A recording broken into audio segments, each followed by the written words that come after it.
Sienna sat cross-legged on the plush rug of her apartment, her journal open before her.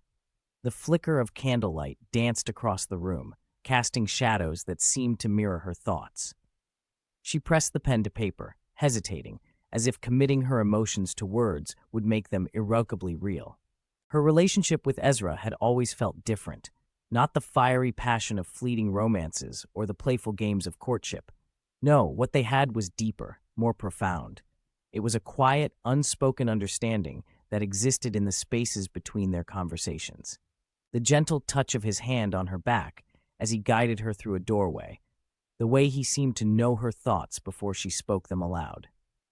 Tonight, they had crossed a new threshold. The intimacy they shared was not the stereotypical portrayal of lust-driven encounters, all frenzied limbs and primal desire. It was an unfolding, a deliberate unveiling of layers that had been carefully nurtured over months of shared vulnerability. As Sienna closed her eyes, she let the memory wash over her, every detail etched vividly in her mind. They had started the evening with laughter, sharing a bottle of wine and stories from their childhoods. Ezra had shown her a box of keepsakes, each item holding a story that revealed pieces of his soul.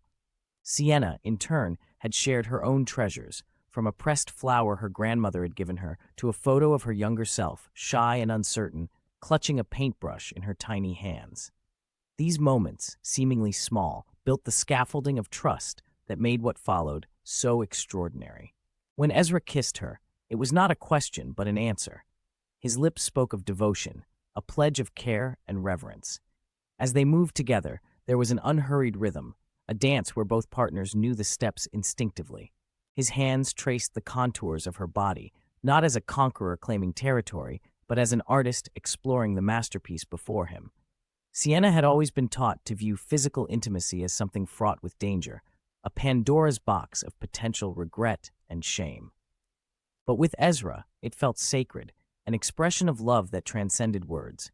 It was as if they were writing a new language, each touch a phrase, each whispered sigh a stanza in a poem only they could understand.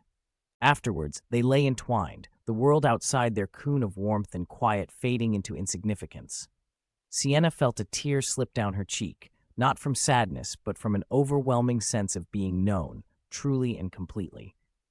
Ezra noticed and kissed it away, his eyes searching hers with a tenderness that took her breath away.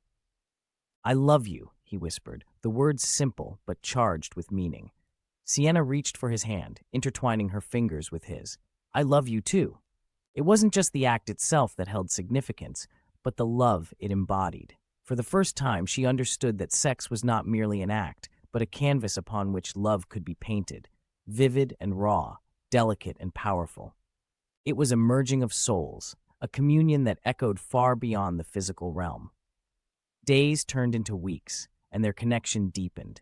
They faced challenges together, from the mundane frustrations of daily life to the scars they each carried from their pasts. Each time, they returned to each other, their love reaffirmed in the quiet moments of intimacy. It became a refuge, a reminder of their commitment to cherish and uplift one another. Sienna closed her journal, a soft smile playing on her lips. She placed it on the table and walked to the bedroom where Ezra was reading, his glasses perched precariously on his nose. He looked up as she entered, his expression softening into a smile that felt like home. Sliding into bed beside him, Sienna rested her head on his chest, listening to the steady beat of his heart.